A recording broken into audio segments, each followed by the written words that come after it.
My name is Bill Haley, and this is talking about competitive rating system. How do we prevent abuse and corruption when we go to a competitive governance system? So let's go through this a little bit. Okay. Um, here is a case, a story about a illegal immigrant who was hired on as an Illinois police in the Illinois Police Department. So one of the things that is corruption in a big way, having an illegal immigrant working as a police officer, but a government hired him. So how can we do? What can we do to stop that? Well, one of the ways we can do it, we can't stop it all the way, but to make it a little bit more difficult, we want representatives of 70% of the citizens in order to get a badge.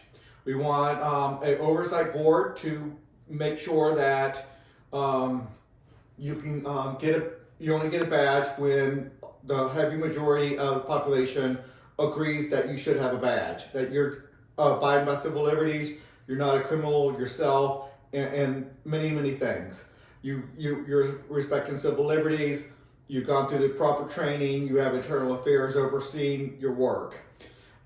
If we're going to give police officers the power to arrest, to question, to order people around in certain ways, we have to make sure they are abiding by the correct regulations and not abusing that power. So law enforcement must faithfully enforce immigration and other elected laws, not elected, duly passed laws from the diplomats. Okay, let's go to this. 2 or 3 million fraud referrals from different from the Small Business Administration and other organizations out there. That's a lot of fraud referrals. So when we have government too big and they're just passing out money willy nilly, that there's a lot of people who want to do fraud. So that brings in a lot of fraud. So the rating system is going to be a very important thing. We'll go over that. DOGE, Department of Government Efficiency, that Elon Musk tried to do, he wanted to go after about 1.5 trillion dollars. Now we got like 1/5 of $1 trillion here, so he wanted significantly more than $214 billion cut from the government, and that's still really not enough, even at that. But he ran into politicians, and politicians have an perverse incentive to spend extra money to get elected and to stay elected and to pay off their campaign contributors and to pay off their voters. So a competitive nature, competitive governance of every person paying for their own government means people will demand productivity, efficiency, and whether it needs to be done in the first place. But a big part of knowing that is competitive rating agencies. So we'll go over that. Okay, what is competitive rating agencies? This can be done in the current system, or it can be done in competitive governance. It's structured for the competitive governance system, but if we want to do it in the current system, we could as well. It's a way of preventing abuse and corruption. It'll have to be structured a little bit differently, but we would have to do it in, well, there's a lot to say on that. But we could do it in the current system as well. It would just have to be structured a little bit differently. Limiting private sector harm without regulations. So a rating system, if we don't have government, are some private companies going to do harm? Well, we can limit private sector harm without doing regulations, but just having a rating system to fully inform the U.S. citizens on what they're getting and what's happening out there. Ratings in itself could do it, and then if it gets to be too much, they put rating floors down there, and their private regulatory agencies or government has to increase regulations until they are no longer doing that harm, such as pollution or something like that. Forcing government experts to debate others, experts from every perspective. Oh, that's so incredibly important. A lot of times politicians will put out a message, or politicians would put out a message, bureaucrats would put out a message. But if you don't really have a group of experts to debate from every perspective, and that's what competitive rating system would do, then you're really not going to get down to the bottom of it. You're going to allow people to just spin you with a couple talking points and misleading statistics, and there's a lot to it. Whether you're dealing with global warming, whether you're dealing with immigration, whether you're dealing with crime reports, statistics can be very, very misleading. It can be true, but highly misleading if you frame it in such a way. You leave out certain things and different things. Okay, let's talk about how the rating system would work. Many people are rightfully concerned with a government rating system if it's a monopoly system, if it's controlled by the politicians, and they might not be giving you information from a wide variety of perspectives. So that's why we have the very important word competitive, which means roughly a dozen different ones. I'll go over it before I go through too many bullet points trying to explain one thing. Okay, the monopoly on those ratings controlled by politicians and bureaucrats is a reason for the distrust. The competitive rating system avoids monopoly control, so that's the big point of this. Every citizen in every business must become a member, so must, like taxes, must pay. You must become a member of a rating agency, roughly 1 out of 12, that matches their philosophy. At least 5% of citizens can create a rating agency, and they will have real power to do an investigation, and you join one that you agree with the most.